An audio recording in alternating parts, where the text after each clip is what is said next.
Hello everyone and welcome to another Northern Lad Reviews video. Today I'm going to be looking at another film that is a lot of people's favourite film that I've, for whatever reason, have overlooked watching over the years. This was recommended by a very good friend of mine, Andy, so shout out to you, Andy. Now, I'm getting the word. And we're going to be looking at the film Remember the Titans.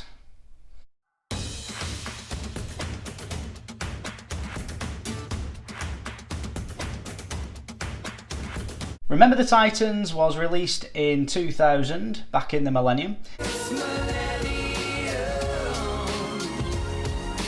and is a Disney film.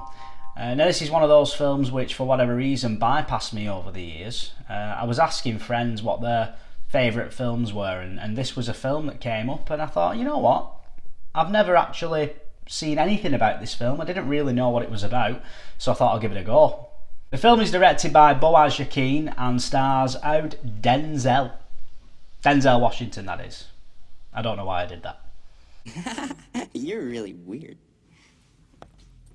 This film has a lot of heart and is based on a true story. The story of a football coach, Herman Boone, who was hired by a college football team to coach a predominantly white team. He brought black players into the team, and this film shows what happened. It was a case of him having to try and get the team to gel and play together, even though it was based during a time of segregation and a lot of racism. I think my favourite part of this film was the first 45 minutes or so. The coach, played by Denzel, he has to take the players, the mixture of the white players and the black players, to like a summer camp. He takes them away, gets them away from their town or wherever, and he basically trains them to play together. And this isn't just a team having to come together and get to know each other, but this is a team with a racial divide down the middle, and he has to try to get them to pull in the same direction. And boy, is it inspirational. I mean, it is so wow. It blew me away. Especially the main leads, the two sort of lead players, the captains, so to speak. They were fantastic. They were like the heart of the film. Ryan Hurst and Wood Harris were the actors that played the two captains, Jerry Bertier and Julius. And again, these two were the chemistry was fantastic. At the start of the film, when they're at this camp, they're really sort of coming to blows. They're against each other.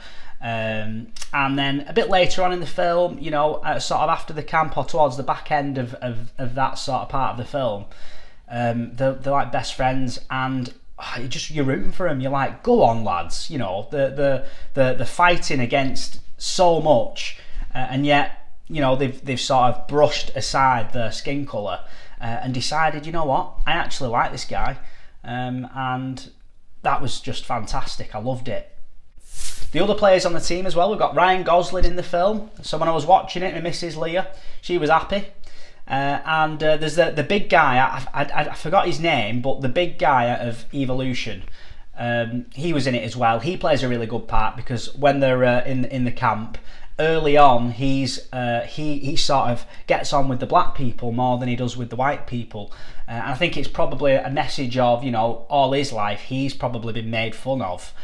Because of he's overweight, and so he felt more comfortable with the black people, which again, it was just another sort of sideline message, which I appreciated. And on a side note as well, the big guy, he's like shredded to bits now, so fair play to him. So when the team finishes the summer camp and goes back to their lives and goes back to school, they are again put up against it. Society's not ready to accept that they are teammates and that they're friends, but they stick together, and in some great scenes they fight alongside each other against the racism, which is brilliant. As you're watching the film, I think the acceptance of each other, it slowly starts to spread. So it spreads from the team, and then, you know, slowly it spreads through, like, you know, the school and through the people. You know, the Jerry Batia's mum at first wasn't accepting of Julius, and then later in the film, you know, she accepted with that lovely scene where he walks in the house and he gives her a big hug. And it just sort of splits, like infectious, like they're accepting each other, and it's just slowly spreading. And it was lovely to watch that, you know, that progression throughout the film. One player that doesn't get infected by the niceness is the football player, who basically is still a racist, and is a racist throughout. He's a dickhead. You can sack it. I'm glad he got sacked from that team. You know, Denzel was like, "You're the captain, it's your choice." And then Jerry Batia waited for him outside that door and said, "Yeah, mate, not having any of that." And he sacked him off. That were good. I was proper, like, you know, rooting for Jerry there. Go on, lad. But towards the back end of the film, Jerry Batia, the captain, who was a real person, he had an accident where he was paralysed from the neck down. And that actually happened in real life, and it's awful.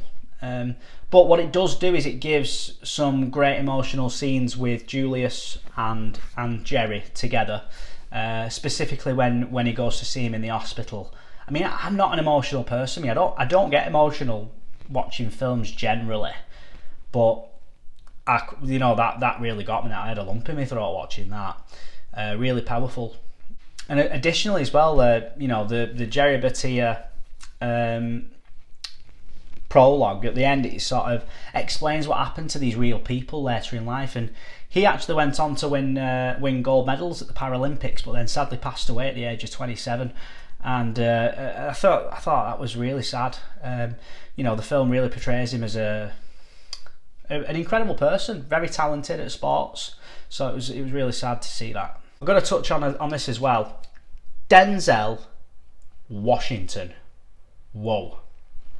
This guy's performance was unbelievable. I think it's like, I don't know whether it's because it's a Disney film. Is it because it's a Disney film that it's, you know, it seems a bit underrated, this. I mean, I'm sure he's had, you know, a lot of praise and accolades for this performance, but I just don't hear it mentioned very often, this performance. And it should be mentioned a lot more. Denzel crushes it. I mean, serious acting. And I feel like a bit of an idiot because I've never really been a big fan of Denzel. I've never watched a lot of his films, but I'll tell you something now, I will be from now on. You're goddamn right. So that was my review of Remember the Titans. All in all, I thought the film was very good, very emotional. There was some really strong and important messages in the film, and especially in 2020. I think if you've not seen it, give it a watch. Thanks for watching my video. If you enjoyed it, then drop me a like and subscribe to my channel, and I'll see you next time. Ta-ra for now.